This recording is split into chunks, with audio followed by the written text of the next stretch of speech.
Hey, tourpreneurs, it's Mitch Bach, and just a quick note before we begin today's episode. Tourpreneur is currently sponsored by Google. We're thankful for their support of our community, and we are offering with them a completely free course helping you unlock the power and potential of Google's Things to Do program, which is specifically helping tour operators add their tours to Google in new ways that gives you new exposure and more direct bookings. To learn more, go to tourpreneur.com/Google. And as always, show notes, more resources, links to our newsletter, our business coaching community, and so much more are available on tourpreneur.com. Now to the episode. Welcome to the Tourpreneur Podcast. Travel industry veteran Shane Whaley will take you on a journey with fellow tourpreneurs, sharing their tips, ideas, insights, and success stories to inspire you to make your tour business the best it can be. And now, here is your host, Shane Whaley.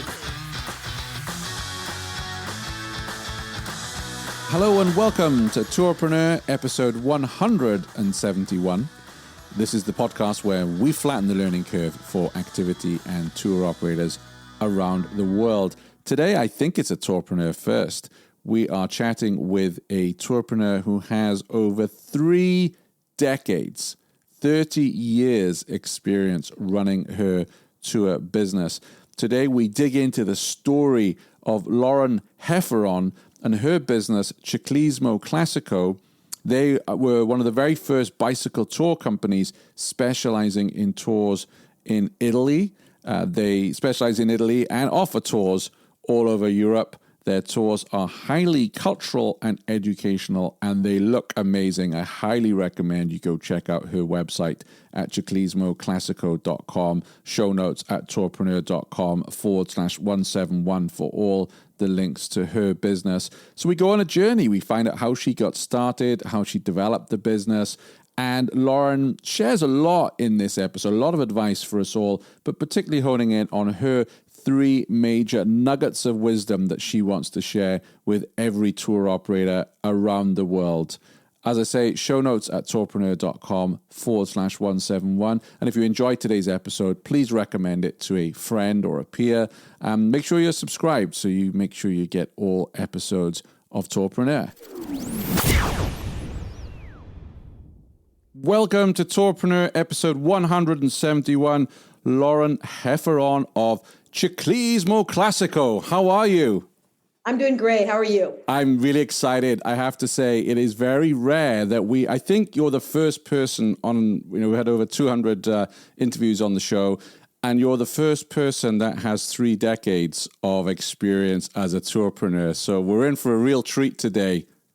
Great. Thank you. I am too. I'm excited. I always love to talk about, share my knowledge and share my wisdom of all the years. So that's the one thing I really can contribute. Absolutely. Well, no, you've got a lot to contribute here. All of us would love to sit down with a tourpreneur of 31 years experience, and we're going to draw out some of your lessons today and your tips for tourpreneurs around the world. So before we get into that, I'd love to know, before you started your cycling tour business, what were you doing?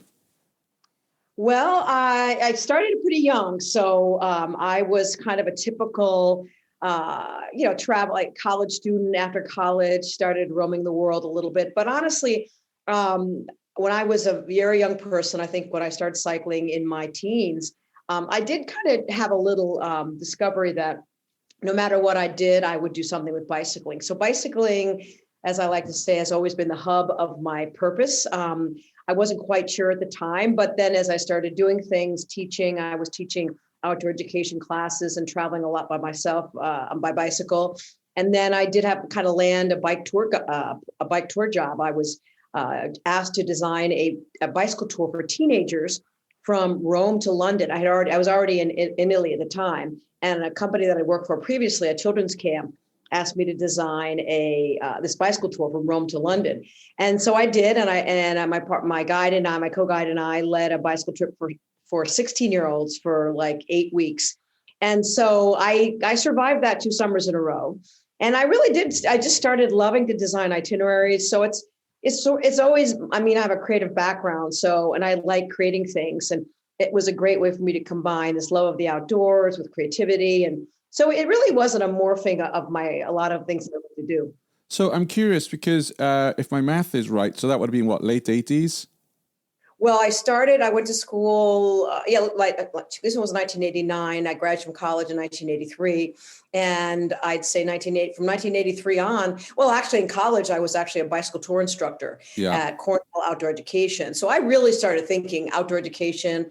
I did National Outdoor Leadership School. I did Outward Bound. So I was really learning a lot about outdoor education because I love being in the outdoors. And probably if I wasn't an outdoor instructor, I might have been a teacher or something because I love sharing. I love sharing what I love. That's kind of my purpose. So I just bring that up because, you nonchalantly say you designed a tour experience from Rome to London. And, we forget that the late 80s, there was no Google, there was no internet. How did you go about researching and designing a tour experience in the late 80s? Well, first of all, when I graduated from college, I have Italian backgrounds. That's why Turismo Classico is Italian. So I went to Italy on a Rotary scholarship. And I said, well, I guess I'm going to go to Italy. I'm going to plan a European bike trip. And I literally had a Michelin map, a big giant Michelin map. And I just took a pen and I said 100K, 100K, 100K, 100K, 100K all over Europe. And then when I would get to the countries, I was bicycle camping.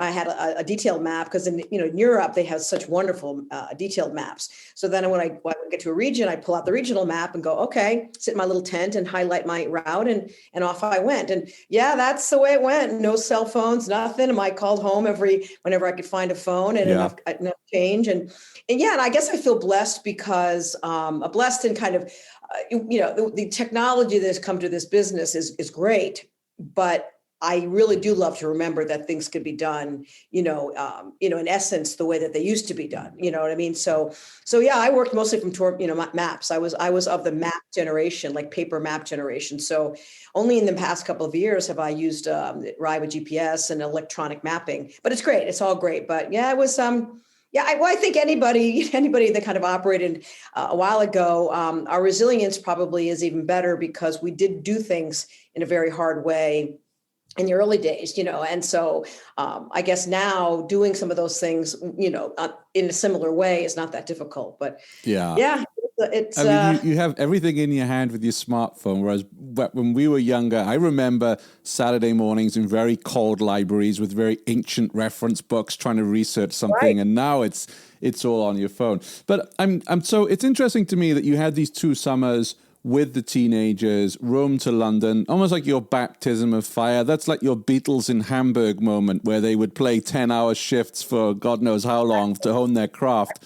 When did you think to yourself, well, hang on, I've got this experience, I really enjoy it, I want to build my own tour business? Well, so first of all, teenagers are tough. It was tough. We're talking about like, if I survived 2 summers with 16-year-olds and, everything on the, I can just go on and on to the stories that occurred with these teenagers that many of them didn't even belong on a bicycle. And then many, their parents just kind of sent them. So, but I loved it. There was definitely a fire in my belly about loving it. But then I did realize after the second summer, I really felt a level of responsibility for these young kids. And I was nervous. Like I was only 24 myself. So they were like 16. And I just felt like, maybe I should try adults. So then I applied to work for a couple of tour operators that are small ones that are no longer in business. And I designed tours for them because I would basically present myself. My little bike tour resume at 22 was like, this is what I love to do. And I love to design tours. And so they would hire me to design tours of in Tuscany where I lived. And so I designed a couple tours. I led a couple of those tours. And it was my clients that just said, well, their clients, but my guest, who became my friend said, boy, Lauren, you should do this yourself. You're so passionate and you're so excited. And I said, okay, and I, 24, any 24-year-old out there is like, go for it because you just have, I had no responsibilities. I had nothing. And, really, there weren't many obstacles to entry. Many tour operators weren't even in Italy yet. So I kind of positioned myself early on as the bicycle tour expert, the Italian bicycle tour expert. And that's sort of my original thought was I would specialize only in Italy. And so little by little, that was kind of what I did. I designed a tour, and I have an art background and I have a design background. I'm a good writer, thank God, my liberal arts background, and Cornell, I'm an right? anthropology major. At Cornell, Yeah, so. yeah. Yeah, exactly. And I learned to write well, and I went to art school, so I learned how to design things. And so I had enough of I had a little definitely sales and marketing were my strengths, because I love to talk to people, and I could sell anybody a bike tour. I still can. But I didn't sell. I'll put that to the test later. Okay. No, I'll get you. And then marketing is all about just creating excitement, really, in its essence. It's the ability to touch an emotional nerve, and I could do that. And then the operational piece, well, I knew how to do enough of it, and so started out really just designing a trip, promoting it. I had 100 guests, I had 100 leads. I remember, I'll never forget. Forgive me for interrupting. You're making this sound very easy, that you had all this experience and you launched a tour business. But, talk us through those early days. Talk us through, okay, you're going to go it alone. You're not working for another company that's going to give you the business. I mean, what was that like for you, those very early days? Any fear? I really wasn't scared at all. I really wasn't. I was young. I was young, and I didn't have anything at stake. And I just felt like, I worked in an office enough for, not in the tour business, said I'm not working in an office. Like, I made such a solid decision that no matter what I did, freedom was very well. I work in an office a lot now, my own, but I felt like freedom, my ability to design my own life was of essence. It was that was an essential drive. Like, I have to design who I'm with, where I live, what I do. That was very strong. I mean, I guess that's I probably had a very strong entrepreneurial drive. I always did. I was the kind of kid that had toy sales and sold my old toys. And, I always was sort of entrepreneur. It was in my bloodstream for sure. And then starting out, I mean, again, there weren't a lot of obstacles to entry. There wasn't, it was just something that I decided to do. So I didn't have any kind of like, I'm going to be big or anything. Yeah. I just felt like I was going to keep doing what I love and growing what I love. So talk to us a little bit about the research side of that. So you'd obviously designed tours for other companies and led tours. Then it's Lauren Inc. that's going to build tours. How did you go about researching whether the tours you had in mind had legs, that there would be demand for it? Oh, I didn't. It was very there was nobody. I mean, first, well, let me put it another way. There was nobody really operating in Italy at the time. There was one other bicycle tour operator, right? So I could count on one hand people that were doing it. So I think as a visionary, I could envision, because I knew bicycling was always going to become more popular. I just believed in it so deeply. And I knew that everyone loved Italy. And I knew that bicycling in Italy, the two of them together, I mean, I had faith in what I was trying to do. So I didn't really do any market research.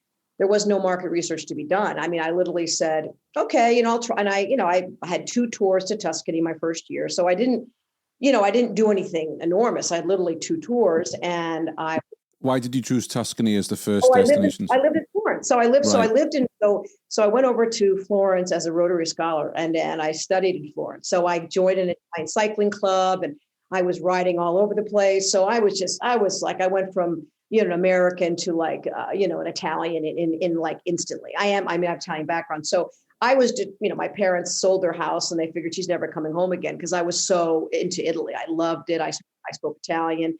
So I was all about Tuscany. Tuscany was just, and Turismo Classico is sort of a play off of Chianti Classico, which is a wine of Tuscany, of course.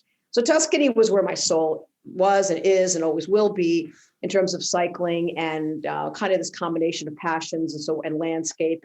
And so I just felt, of course, Tuscany. So I started with 2 trips in Tuscany, and I had ridden most of the roads.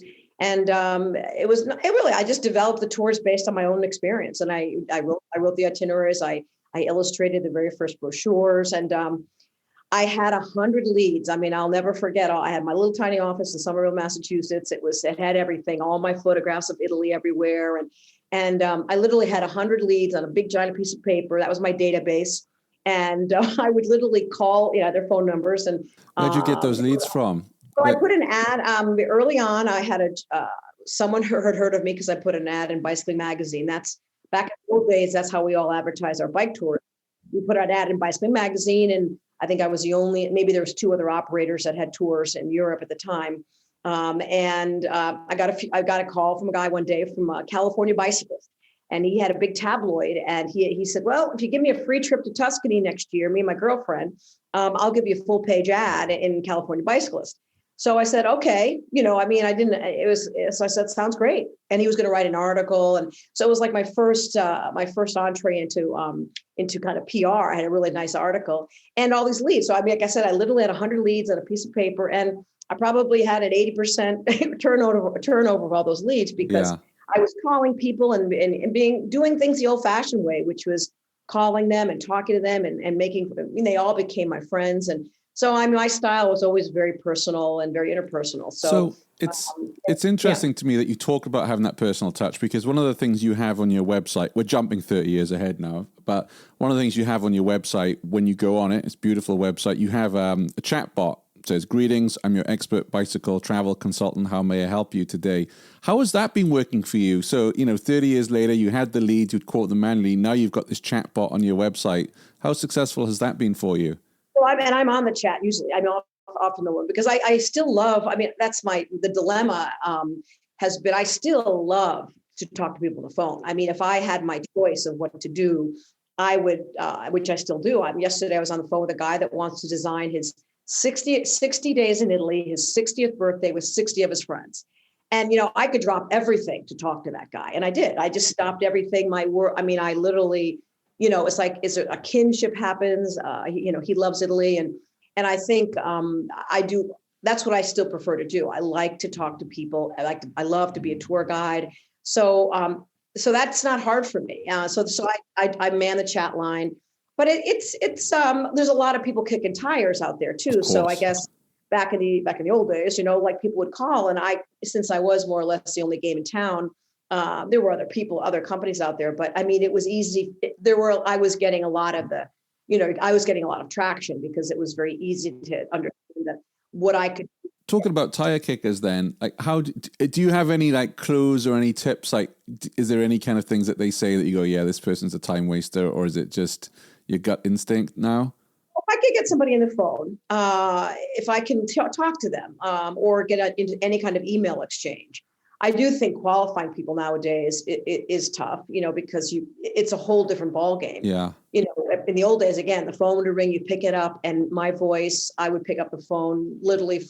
It was always, I was 24/7 on my business, so people could always get me. They were always talking to me, so that was great. But I ask qualifying questions usually, have they been on a bicycle tour before? And, tell me a little bit about yourself. So as I listen to people within 5 minutes, I can usually figure, whether or not they would like to go on a bike trip. And by the way, after over 30 years, I've seen, in fact, in the old days, in the 90s, there were people that really nowadays you probably would say they're not qualified to go on a bike trip. So, in my spirit, I do believe that most people will love cycling. I have this kind of optimism about if you're an active person and you love the outdoors and you have pretty good balance and you have you're open-minded, I could find a bicycle trip that would work for you. And we're seeing that. We saw that during the pandemic where everybody was bicycling. You couldn't even buy a bike here in Vermont. Because I looked, you couldn't buy one. They were all sold out. You hear a lot about Arrival on this podcast. It's the conference designed for tourpreneurs just like you. The Arrival conference features so many practical sessions to help operators with direct bookings, digital marketing, tour and experience design, business operations, and so much more. You'll also get to connect with great people from OTAs, technology companies, marketing experts, and get inspired to grow your business in the year ahead. What we love most about Arrival is seeing operators and tourpreneurs, large and small, meeting each other and building new friendships and partnerships, seeing them share their stories and their learnings. This is what makes Arrival so special. So why not join Shane and many other tourpreneurs in Las Vegas, October 10 to 13 at Arrival, the event where operators, attractions, and experience creators learn, connect, and grow. Find out more at www.arrival.travel.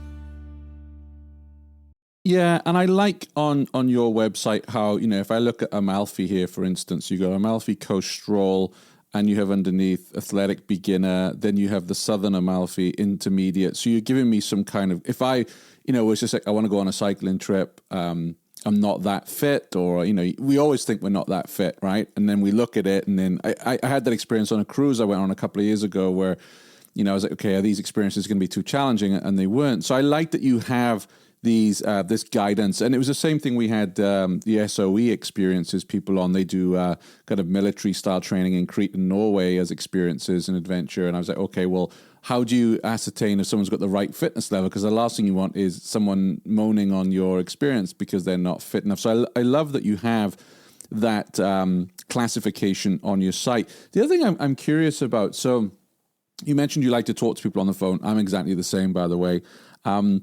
How much percentage of your business is people that just book on your website without even calling, without even speaking to you? Are you seeing that growing now?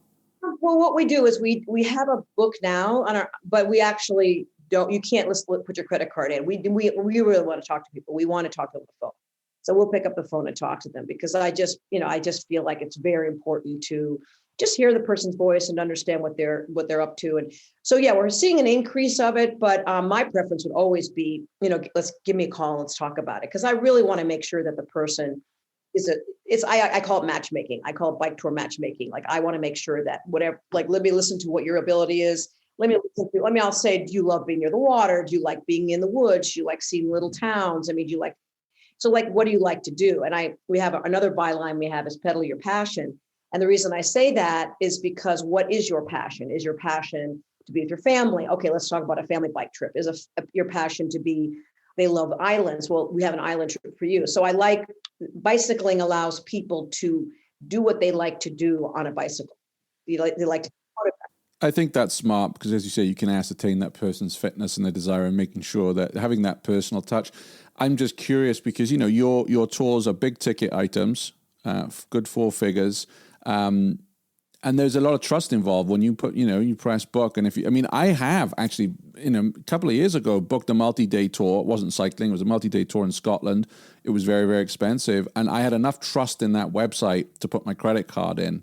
And I'm just curious, are we seeing more and more of that now where people are more savvy online where they're like, okay, they do their due diligence. This is a reputable company. I'm happy to put my credit card in here and book it. So I'm curious about that trend as well. Yeah, I think people are more educated. But I also would say, I think what's unfortunate, like I said, in the 90s, you'd have people that, they were more willing to kind of explore their ability. And I really do stress, even to especially to my tour leaders, that, the performance part of a bike trip is really the least thing that we want you to experience. I try to get people their heads around, this is not about measuring calories. This is not about measuring speed. Really, you'll get your head around the idea that you're going on a fabulous experience that, will change your life. So I think it becomes, the challenge in the tour business. I'm sure every tour operator has been here that we are fighting the tide against a commoditized business, right? Like at first, it's so like I'll have people that have come with us many, many years and they love us. They love our guides. They love everything about us. And they say, oh, it's about the tour guides, which it is, and it's about the route, which it is. But then, then they're kind of like comparing dollar for dollar, the hotels and the services. And that, I think that's unfortunate because, and we're kind of definitely faced during the pandemic, everyone in the tour business, like we had such a tough year. I'm feeling a bit more like, look, we're doing an amazing experience for you. And the commoditization of tourism, is unfortunate, it really is, because all of us in the tour business, everybody works so hard and we all put so much, blood, sweat, and tears into everything that we do. And so I think that's where people are, it's not so much about the bicycling, it's about the people that are kind of calculating, what they're going to spend their money on. Yeah. So you had the 2 tours to Tuscany. At what point did you expand so that you needed to hire tour guides to help you? About within 3 years. I was a main tour guide, a couple of the people for the first couple of years. And then I would meet people, they would reach out to me, and I kind of morphed into more because I love tour guides. I meet them, they're like my people. And I would meet them and they'd want to work for me, and then they'd have a tour idea. For example, Claudio Bizio, who's out there somewhere, he wrote to me, and he was from Piemonte, in Piedmont. And he had a good kinship. And he just said, I want to design a tour for you in Piedmont. And I said, well, that's great, because I want to do a trip in Piedmont. And so he designed our first trip. He led the first trip, and that was kind of how both I grew my business and I grew my tour guides, is through tour guides coming to me reaching out to them and saying, hey, I want to do a trip in Sardinia. Would you like to work together? And they would help me develop a trip. So that's how I grew a lot of my itineraries, through with kind of collaboration. And how did you do your due diligence on a tour guide that you weren't familiar with? Well, I mean, I would talk to them on the phone. They would have to send me a resume. I would look at, someone was a leap of faith, because they would tell me about their cycling background. I mean, their personality on the phone, it says it all. I mean, not everybody, enthusiasm, passion, intellectual, excitement, curiosity. Those are all things that are, I have a really good sense of. I mean, is someone curious? Do they ask a lot of questions? I think tour guides, the red flag is often that they're very, we can have pretty big heads. So we have to be, we have the confidence level has to be kind of paired with a tremendous amount of humility, and the customer is always right. And, kind of, so it's, and tour guides, you can usually see one of a phone call in a resume. And then we used to have tour guide meetings.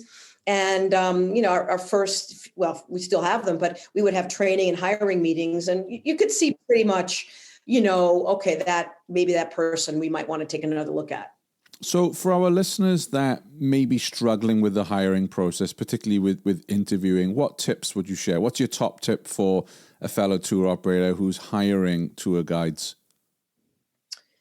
Good question. I think that, well, like I just said, I think you have to get on the phone with somebody and ask, I could say some red flags. Some red flags would be, I love being outside. I love doing this. I love doing that. A lot of I language versus, teachers are great candidates for tour guides.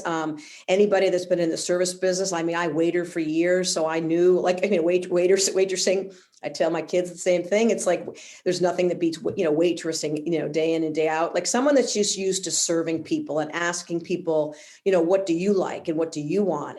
And those are all kind of background qualities. And then you do have skill sets. You have first aid and you have mechanical. You have a lot of things that could screen someone out pretty quickly.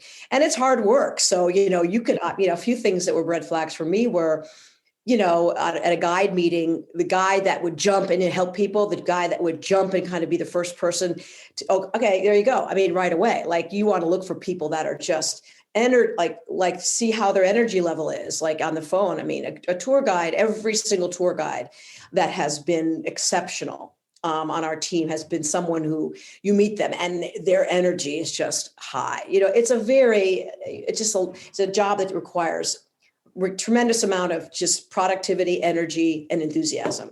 And that you can read pretty well. And I think the ego, the one that the shifter is like, you could tell, well, they're self-centered and what they really want to do is ride a bicycle.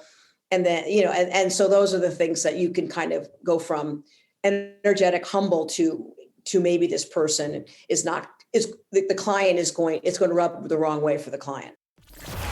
Our friend Chris Torres over at the Tourism Marketing Agency has just launched a series of 5-minute workshops designed to help you make small changes but make big, positive impacts in your tour business. Chris will cover such topics as email marketing, video creation, sales processes, review building, and much, much more. This free 10-week series will be available on his Digital Tourism Show Facebook group, YouTube channel, and all good podcasts. Just search the Digital Tourism Show for details. One of the most asked questions I get sent in is around interviewing, because most of us don't go to school to learn how to interview people. And also it's just very, because everyone can, tell you that they're great at whatever during the interview, but there's ways you have to test those competencies, and they're the front of the business, right? So I want to ask you, in the 30 years you've been doing this, what do you believe are the top marketing activities that you've done that have had the biggest impact on your business growth?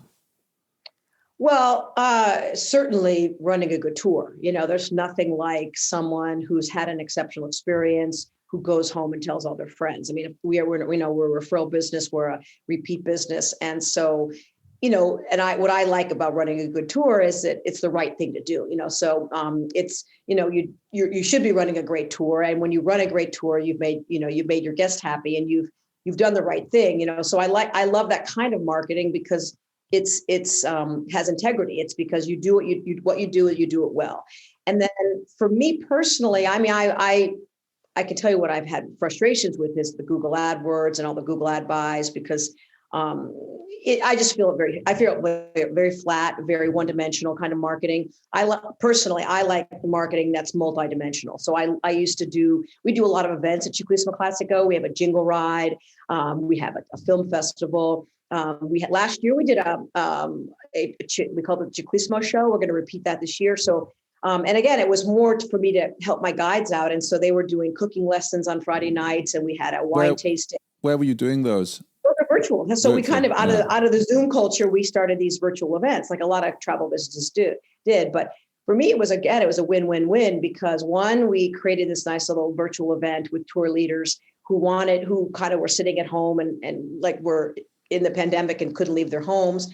Marcello and Sandro and Elisa, they all did these cooking lessons, and then their customers came to Zoom shows. So that was great.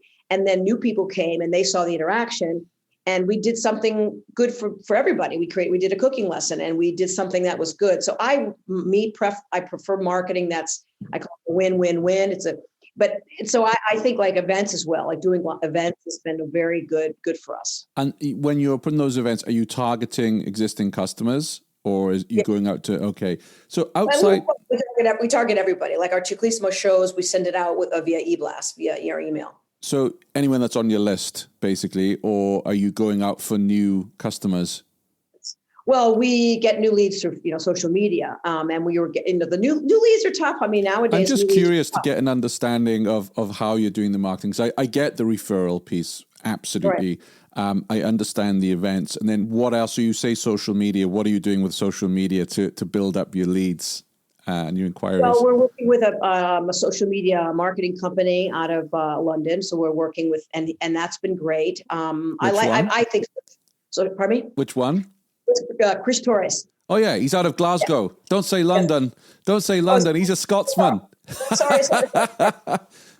Sorry, Chris. But that's been great. That's been really great, and I like working with them because we're learning from them, and the learning curve has been helped there.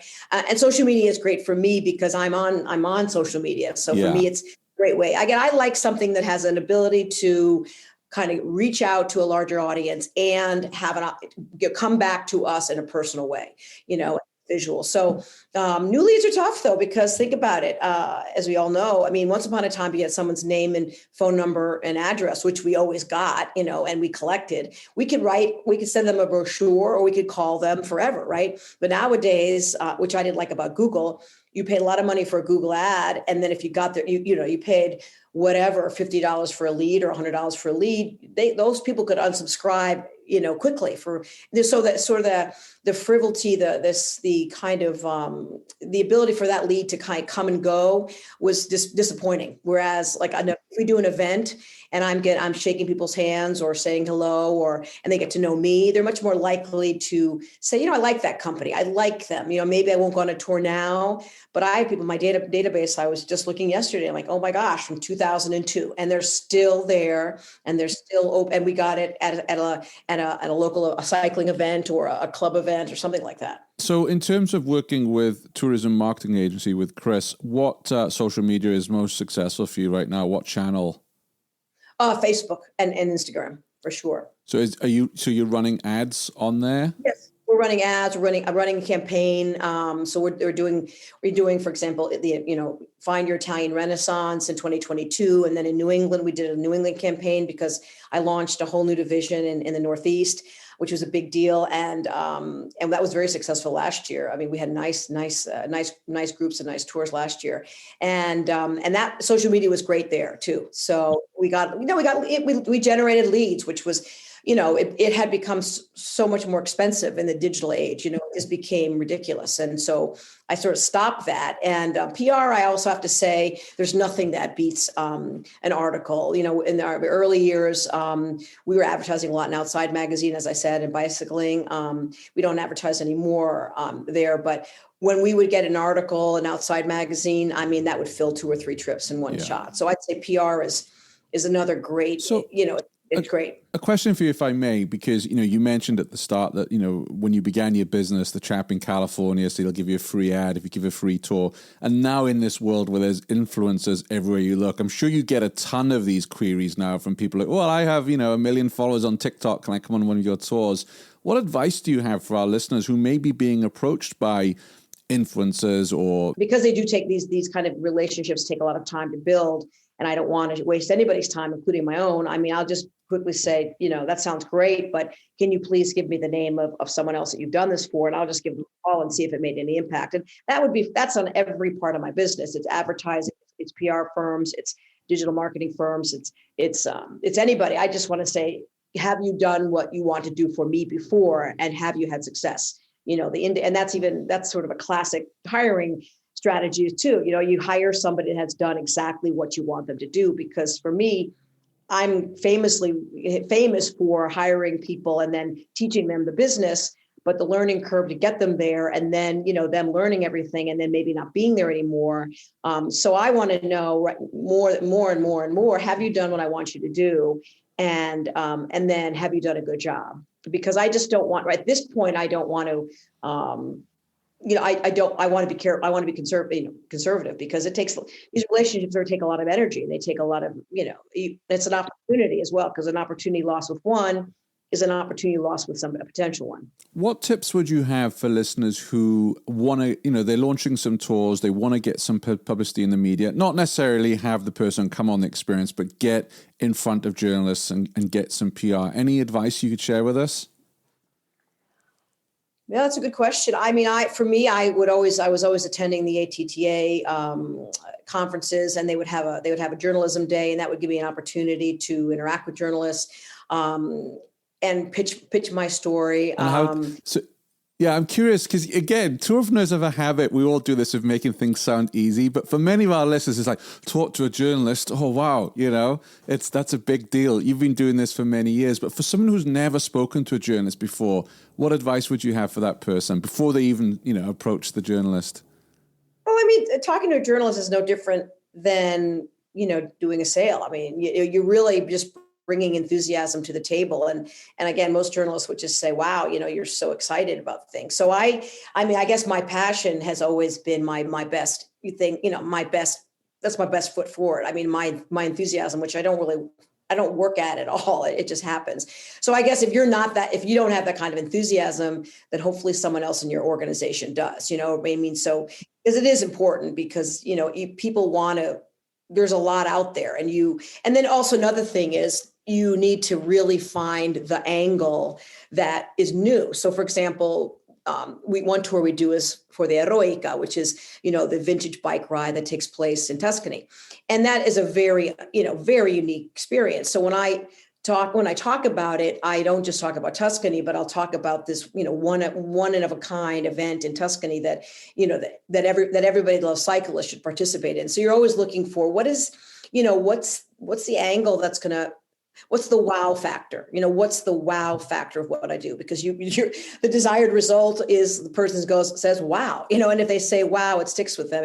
And then it really honestly is a luck of the draw, because I think journalists also are maybe what you do. You have to know with what you do is what the journalist wants to hear, or they might be looking for, the Bahamas might be hot, what I mean? Like, and I don't know, I mean, Italy bike tours might not be, exciting anymore. And if they're not, for example, just this morning, I called up the Finger Lakes, called the Finger Licks Experience. And I spoke with the director. And so I'm going to partner with them.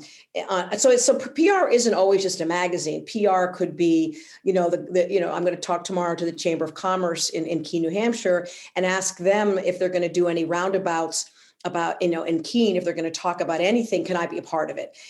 So PR is everywhere. I mean, it could be because you don't know.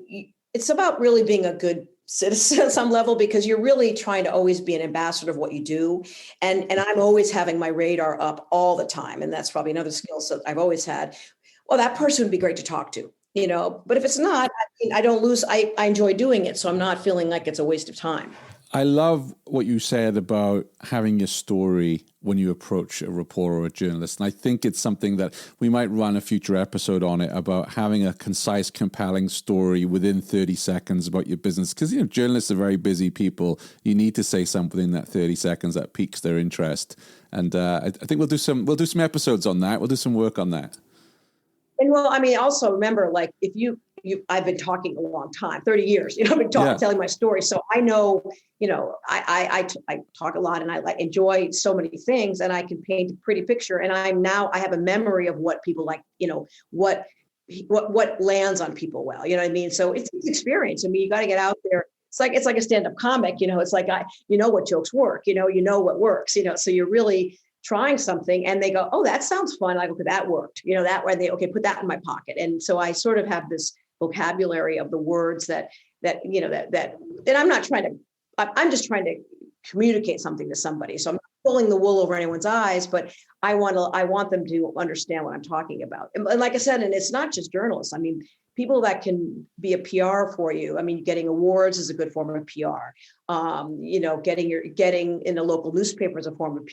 Doing events is so the PR is basically public relations, which means any opportunity in which I can have a relationship with the public.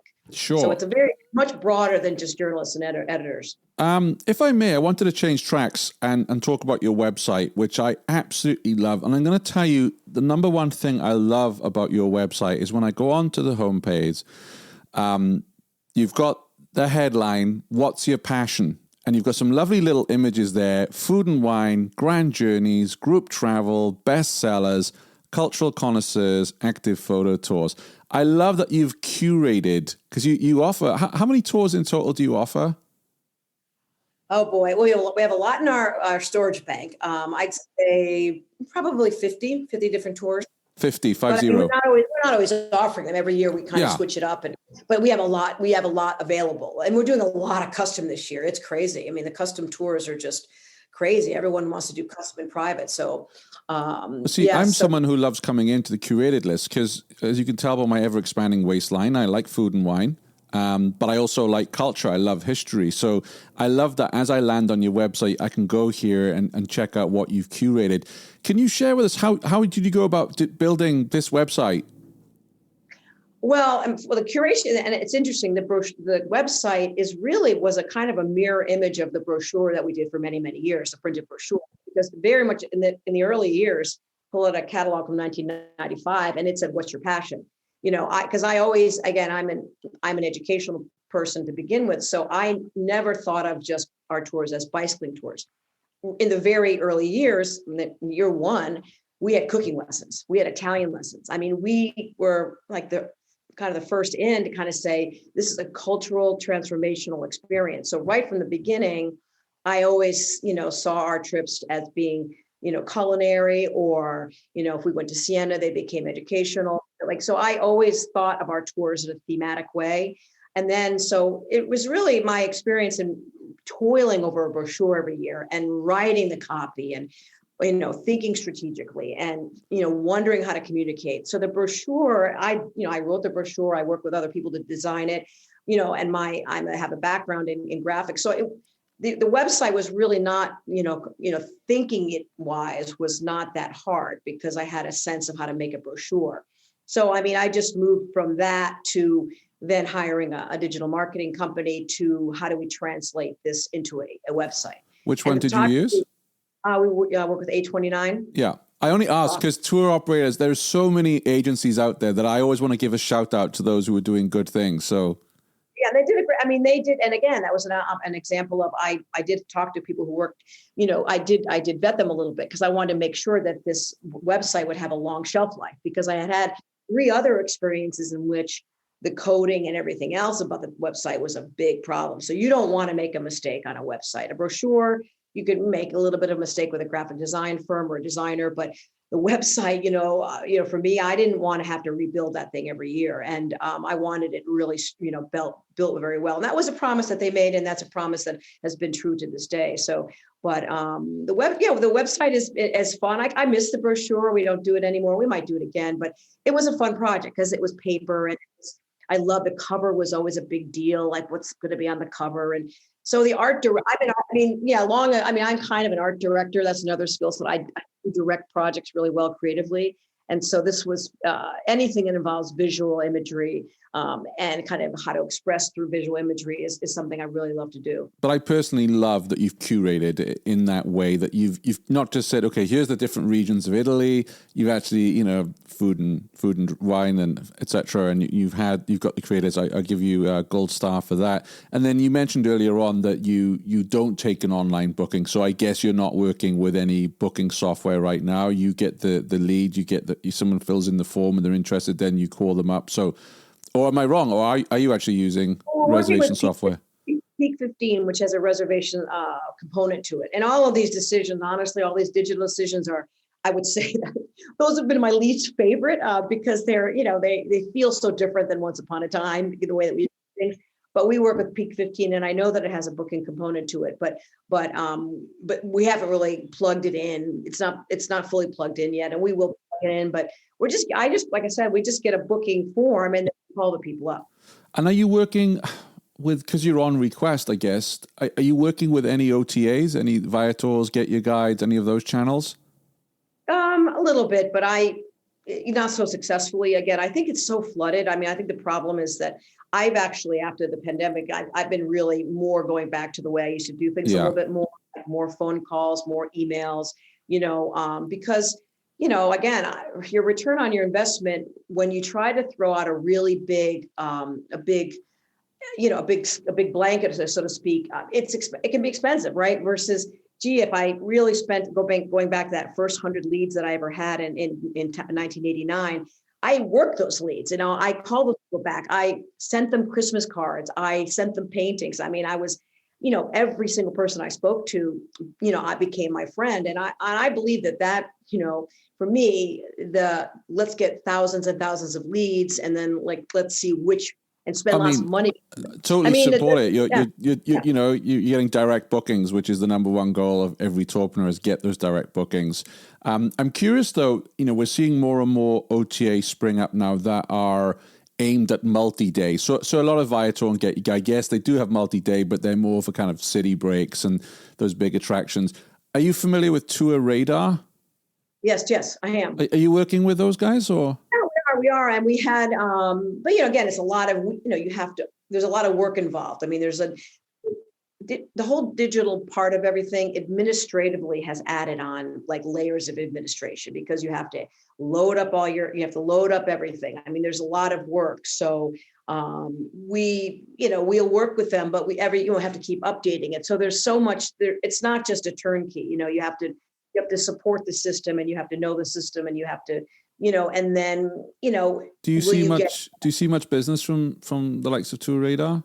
A little bit, but a little bit. I mean, we don't put we're not putting a tremendous amount of our faith in it. I think travel agents are super. I mean, travel agents, because for me, a travel agent is an extension of your sales force, right? So you're a travel agent if they love what you do, and they have a customer relationship. We were actually back in the 90s, we worked with a company called All Adventure Travel, and that was out of Colorado. And what I liked about All Adventure Travel, and I wish there would be something to replicate it, would be, I think there's an opportunity that if you, to curate a small number of tour operators, All Adventure Travel had about 10 partners, and they curated those partners over and over and over again. And All Adventure, I thought it was great, and they took a nice commission, which was fine and they gave us a bunch of sales in the early years because they curated relationships just like I would. and it resulted in sales. And then as they expanded and they took on more and more operators and they got bigger and bigger, then there was really no benefit. All they were kind of like a clearinghouse of what we did. So I think that there's an opportunity to say, let's select 10 operators and let's learn about what those operators do. And then let's sell those operators. But I don't think that there's anything. I think everything turns into bigger, big, massive. And I think there's an opportunity to kind of go small again. Versus kind of go big. Sure. Lauren, I want to dig into you're sharing a lot of learnings here, but I asked you before the show to come up with 3 nuggets of wisdom. And topic number 1, or nugget number 1, was guerrilla marketing and organic growth. And you wrote, I grew my business one passionate relationship with my customer at a time. My customers are like my family. This is true now than ever before. They are the reason why my business exists, and they're the source of knowledge when I'm looking to grow. I know we spoke a little bit about how you're doing your marketing right now. So I guess a question I have for you, just because of the nature of your business. So you mentioned repeat business.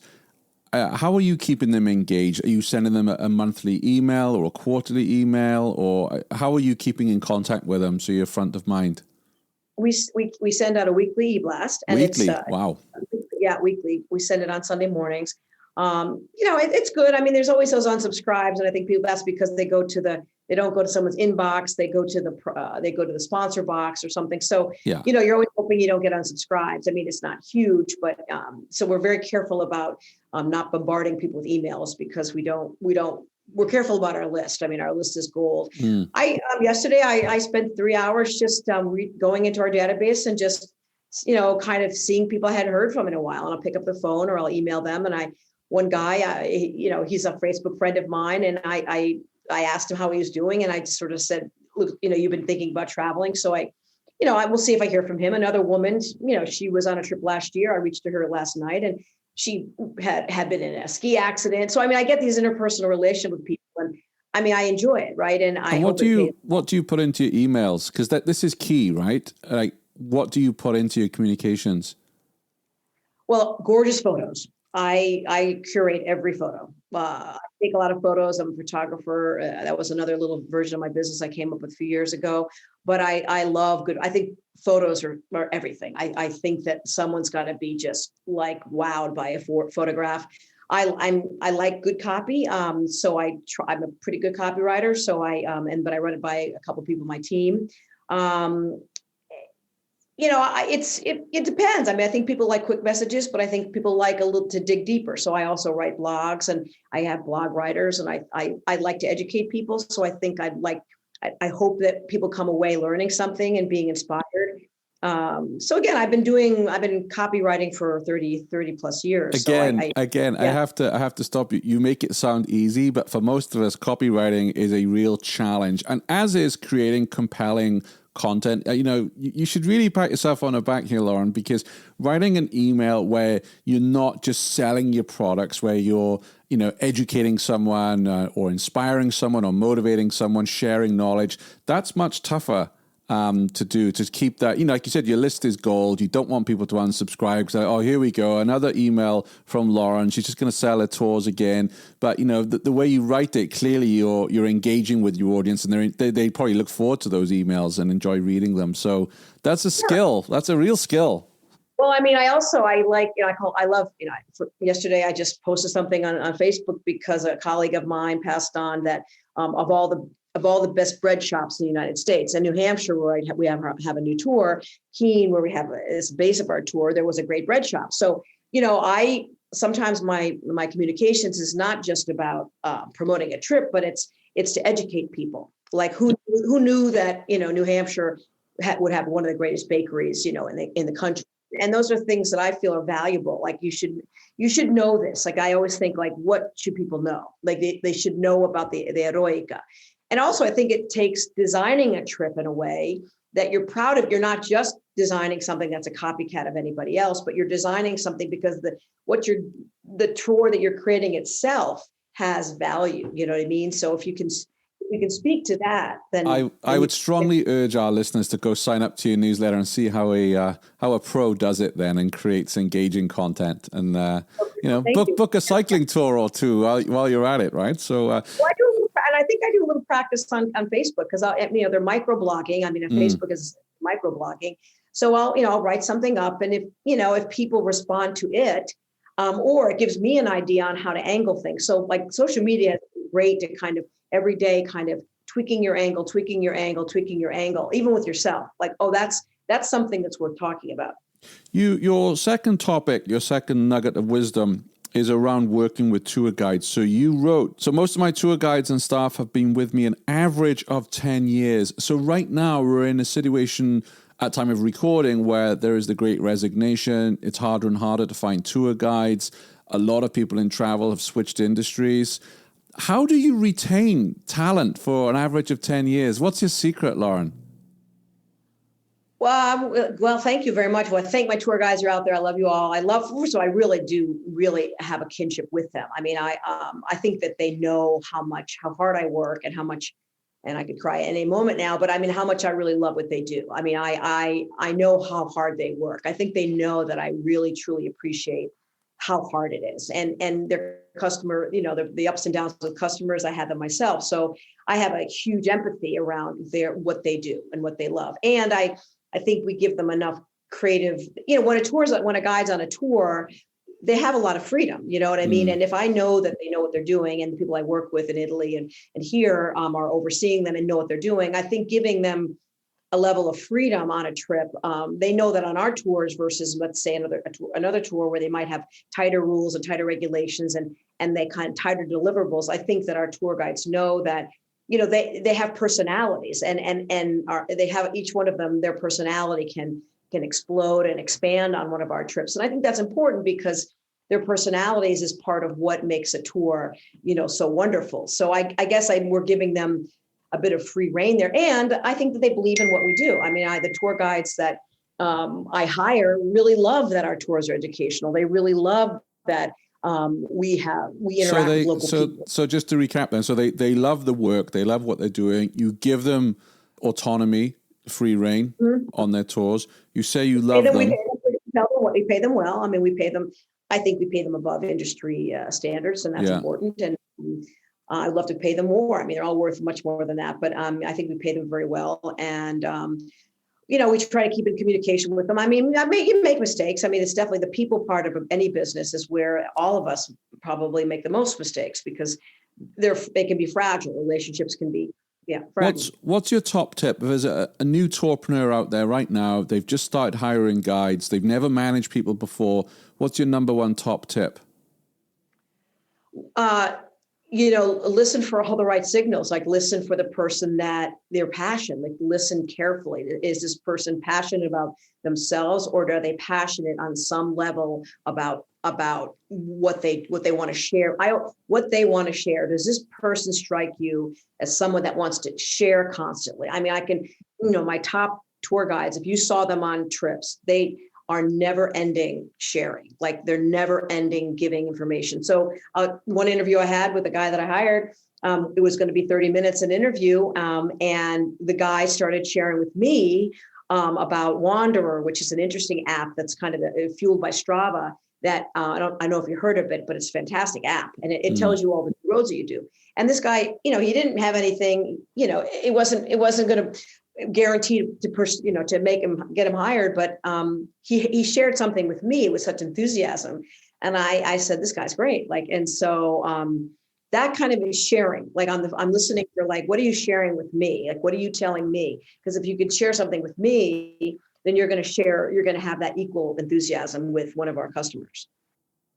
Yeah, I'm a big fan of inquiry leads to insights, which leads to impact. But you've got to create that environment where a member of staff feels comfortable coming to you and sharing an insight. Maybe it's something they've observed on a tour, or they've observed something your competitor is doing, maybe something even in our own management, which they're not happy about. If you don't create that safe environment, they're not going to come to you, and you lose that tour guide, or you don't get the insight. They could come to you. Your third topic here, your nugget, is how you innovate. And I think we can innovate by listening to our staff. They're out there. They're on the front lines. They're our eyes and ears. If they don't feel safe coming back with feedback, then we're not making the most of them. And also they're not feeling valued, because if they come back and they share something with you, let's say about a new stop on a tour or a new experience, and you try it and it does really well, it's like, wow, if you hadn't listened to that tour guide, you wouldn't have had that, Right.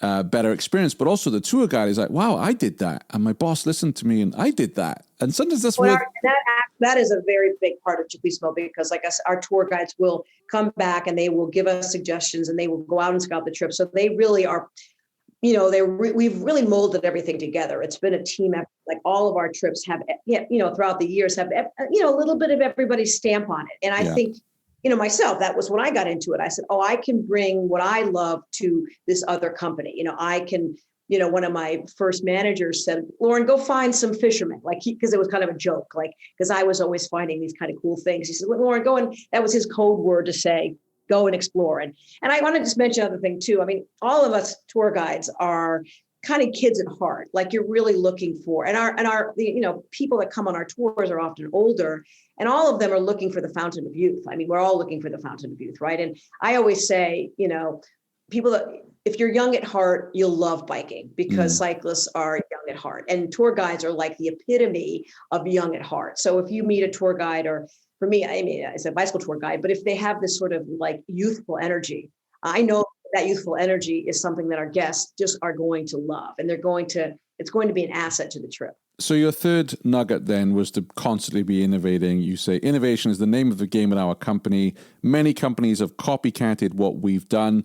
I continue to innovate with our tours and with the way we market. So innovation's a big topic. We could spend another hour on that. But just what kind of tips would you have, again, for a tourpreneur, maybe very early in their business, about, okay, we have this tour.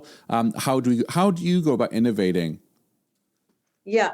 Well, I used to say, although it's a little tricky, although I would say not perfect, but we would design the trip first and bring the hotels in later. It's a little harder now because, the bar is so high in terms of hotels. I would prefer, if I could, to design a tour and not really worry too much about accommodations, because I honestly, I travel with a backpack. But if you think I get that, but if you think in general, if you think for tour operators out there, innovation's this big scary word. Right. Like, where do you draw your inspiration from in order to innovate? Like, you ran the events during lockdown, and you had cookery lessons and Italian lessons. And where does that innovation come from? How do you tap into that? You got to try, you got to, like, I will tell you that many times over 30 years, Lauren coming to the room with an idea was the scariest thing that everybody wanted. It was, still to this day, and I can make people upset because they know here comes Lauren with her ideas, and there has to be an execution to back it up. Right. So, but I think I still will say, come up with the idea first. Come up with the idea. Yeah. And I think, for example, we have a lot of our tours go around a certain theme. Swept Away in Sardinia, that Swept Away, that the title came from a famous Italian movie, Swept Away, right? So, and then, it's sort of like ideas morph and they morph, and they're always evolving. In Keene, I knew that in Keene, New Hampshire, that area alone was going, the more I visited it, things would come out. So I think creativity starts with the idea, and you got to follow it. You got to follow, the movie Build a Field, and they will come. You have to try something and see how it sticks. You have to. So it's really trying a lot. You're just trying and see what sticks. I knew this would happen. I knew that speaking to a tourpreneur with 31 years experience in 1 hour was an impossible task. Maybe I need to go. I was going to say Joe Rogan, but he's getting bad press right now. I only say that because he does 4-hour shows, right? He does 4-hour shows. Maybe that's what I need to do, a 4-hour tourpreneur show. I love it. To all your listeners, you can give my email, maybe not my phone number, but I would share it with you. But I really, if anybody wants to email me and have a I kind of go out and do 2-hour walks, and I always take those times to talk to people or bike rides. And I'm happy to talk with folks and field questions if I have time for them. And I really feel like it's my responsibility it is a tough job. It is a tough job. I want people to have success, and I also want people to be safe out there, the client. So I think that we have a responsibility to the environment and to our customers and to the world to do things with high integrity and high responsibility. So I want to be part of that movement. I want to make sure that what people are doing is quality. So if I can contribute, my experience, that's really. Thank you. That's the mark of a true, authentic tourpreneur. We're all here to help each other grow our businesses in the right way. I know you're also active in our Facebook group, so I'd urge our listeners love that Facebook group. That is a great group. Thank you. I tell everybody about it. It's been really great because it's also, I like it because you have, they're not people with, like crazy problems. I mean, it doesn't turn into a lot of people are they're small businesses. And I can tell that, I put a bunch of questions out there all the time, like about phone systems and about digital project and hiring, and other people are asking such valid questions. So I really like it. I feel like it's a great little group. So congratulations on that. Thank you. It's our members that make it what it is. Being willing to share and also willing to help each other is what we do at Tourpreneur. I will add your website and all of your social media onto our show notes, so listeners can go to tourpreneur.com/171. Or if you can't wait, you can go straight to Ciclismo Classico. Did I say that right? Ciclismo Classico. Yes. See. Great. I studied Latin, but I didn't study Italian. And in Latin... Yeah, it's different. No, it's different. In Latin, you never have to speak it, right? Because no one speaks it anymore unless you're a priest. So we had to write it, and that was it. But ciclismoclassico.com. Lauren, thanks ever so much for coming on the show and sharing your knowledge of 3 decades as a tourpreneur. Thank you so much. Great. Thank you. Thanks for listening to the Tourpreneur podcast. Be sure to visit tourpreneur.com to join the conversation and access the show notes, including links to the resources mentioned on today's episode. This is Tourpreneur.